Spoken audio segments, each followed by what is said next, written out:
वर्ग 10 4 गुणांसाठी तुम्हाला हा प्रश्न दिलेला आहे। प्रश्न पहा, चौरस दिले तुम्हाला ABCD मध्ये बाजू BC ला समांतर बाजू AD आणि कर्ण तुम्हाला AC दिलेला आहे आणि एक कर्ण तुम्हाला दिला BD। कर्ण AC BC ला समांतर बाजू AD दिली, कर्ण AC दिलेला आहे। त्याच्यानंतर कर्ण BD हे बिंदू Q मध्ये छेदतात जर AQ बरोबर 1/3 AC तर DQ बरोबर 1/2 BQ दाखवा। आकृती बघा, प्रश्न बघा। 4 गुणांसाठी आपल्याला हा प्रश्न दिलेला आहे मित्रांनो।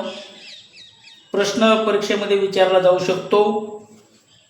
4 गुणाचा प्रश्न आहे, खूप महत्त्वाचा मुद्दा आहे आपल्याकडे आणि त्याच्यावर आपण काम करणार आहोत।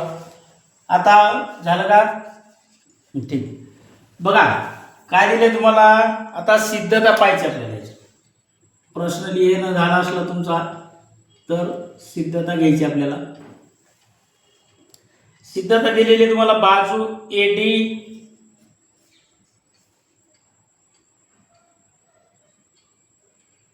समांतर बाजू BC प्रश्नामध्ये दिलेले आहे।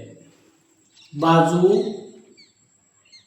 AD समांतर बाजू 4 गुणांचा प्रश्न आहे, लक्षात राहू द्या। BC दिलेली आहे BC आणि BD काय आपल्याकडं छेदिका, एक छेदिका घ्यायची आपल्याला। BD छेदिका घेऊन BD काय करायचे तुम्हाला, छेदिका घेऊन काही त्रिकोण त्या ठिकाणी तयार होतील ते पाहायचे। पहिले आपण याच्यामध्ये होणारे कोण पाहू। पहिला कोण आहे तुमचा ADB। ADB एकरूप कोण। दुसरा आलेला आहे तुम्हाला CBD। CBD कोणते कोण आहे? व्युत्क्रम कोणांची जोडी आहे। व्यवस्थित लिहा पेपर मध्ये, व्युत्क्रम कोण या ठिकाणी नाही ओळखू आलं तर मी सांगायलो। आता काय करायचं तुम्हाला बघा, म्हणून त्रिकोण पहिला कोणता आहे AQD। AQD आणि दुसरा एक त्रिकोण तुमच्याकडे दिलेला आहे बघा ते, आणि परत एक त्रिकोण आपल्याला दिलेला आहे। कोणता त्रिकोण आहे ते? CQB मध्ये। CQB मध्ये काय करायचं तुम्हाला, काय काय आलेलं आहे, एकरूप त्रिकोण कोणते आहेत, काय करायचे काय नाही करायचं। इथं 1 नंबर व्युत्क्रम कोण आहेत तुमचे, त्याच्यासाठी 1 नंबर आपण दिलेला आहे। आता काय करायचं बघा, पहिला कोण आहे तुमचा ADQ। ADQ एकरूप कोण कोणता यायला त्याला CBQ। एकरूप कोण CBQ हे 2 कोण झाले। याच्यामध्ये बिंदू आहेत BQ आणि D। D वरून या बिंदूवरून हे कोण तयार झालेले आहे। दुसरा कोण आहे तुमच्याकडे AQD। AQD परत एकरूप कोण आहे त्याला CQB। CQB बरोबर। हे काय आहेत तर हे परस्परांचे विरुद्ध कोण आहे। हे काय आहेत? परस्परांचे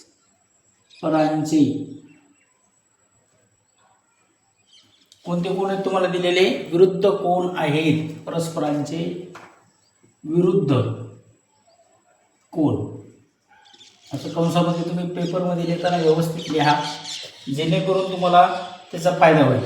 मग म्हणून आपल्याला काय करायचे, त्रिकोण AQD इथं लिहिला, AQD संगत त्रिकोण घ्यायचे। कोणता आहे त्याचा संगत त्रिकोण?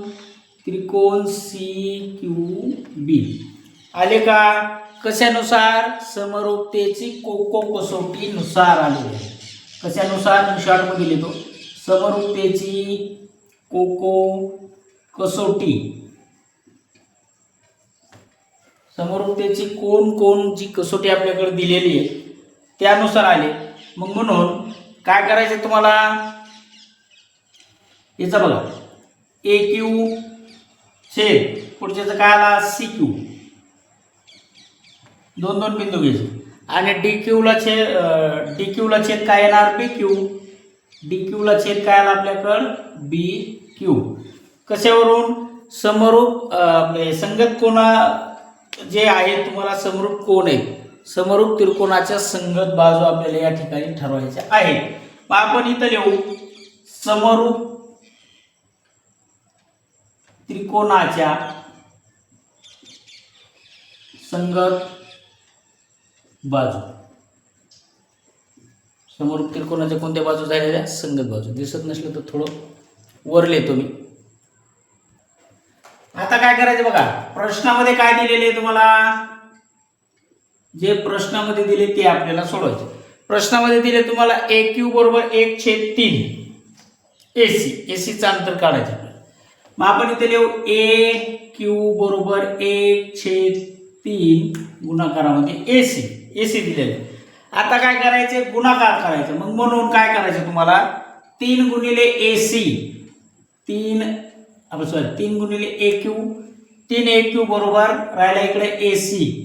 मग हा एसी आपल्या जागेवर जशाला तसा आला. आता काय करायचं 3 गुणिले म्हणून 3 गुणाकारामध्ये ए क्यू दिलेला आहे. ए क्यू बरोबर ए क्यू अधिक सी क्यू घ्यायचे तुम्हाला.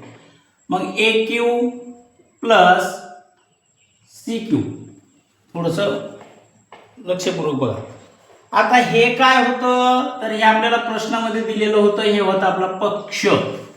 आपल्याला सोल्युशन पाहिजे त्याच्यावर. मग हे झालं. आपण काय करू 3 ए क्यू आपल्या जागेवर बरोबर चिन्ह काढायचं. ए क्यू अधिक वजा झाला इथं आपल्याकडे आलं सी क्यू. आता सी क्यू अधिक आहे त्याला आपण बरोबर चिन्हाच्या पलीकडे घातलं. त्याला कुठं घातलं आपण बरोबर चिन्हाच्या पुढे गेलो. तर का तर ए क्यू सी हे काय आहेत बिंदू आहेत इथल्या.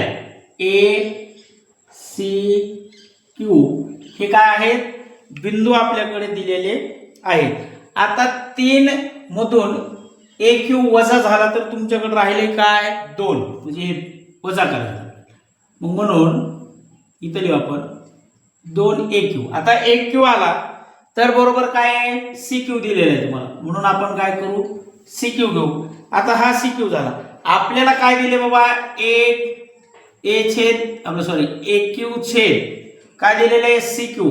ए क्यू छेद सी क्यू आपल्याला प्रश्नामध्ये दिलेलं होतं आणि त्याचं उत्तर तुम्हाला काढायचं डी क्यू छेद बी क्यूचं दिलेलं आहे. आता इथं जर वजाबाकी केली तर आपल्याकडे एक छेद किती येणार आहे तुमचं 2.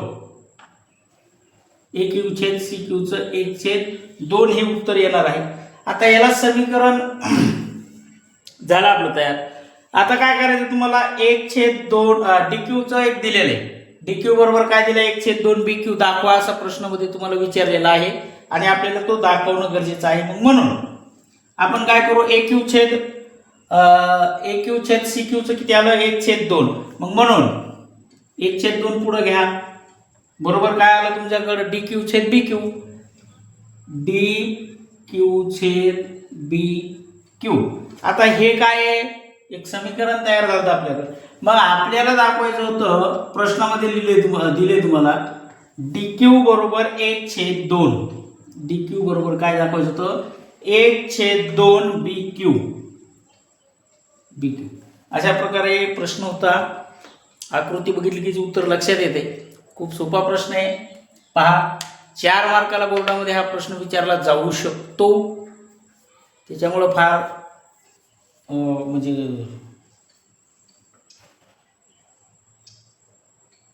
गरजेचा प्रश्न आहे. सगळ्यांनी जर लक्ष देऊन पाहिलं खूप मस्त प्रश्न आहे. काय आपल्याला अडचण येणार नाही. तुम्हाला आम्हाला कोणालाच काय अडचण याच्यामध्ये जर पुन्हा पूर्व तुम्हाला काय अडचण वाटत असेल तर हे 4 मार्काचं आहे. लक्षात आलं का बघा. नसलं तर आपण परत पुन्हा रिव्हिजन घेऊ प्रमाणानुसार. म्हणजे एक आपल्याला खूप वेळेस हा प्रश्न आहे. परंतु काय होतं मित्रांनो जर बाजू तुमच्या लक्षात नाही राहिल्या तर तुमचा गोंधळ उडतो.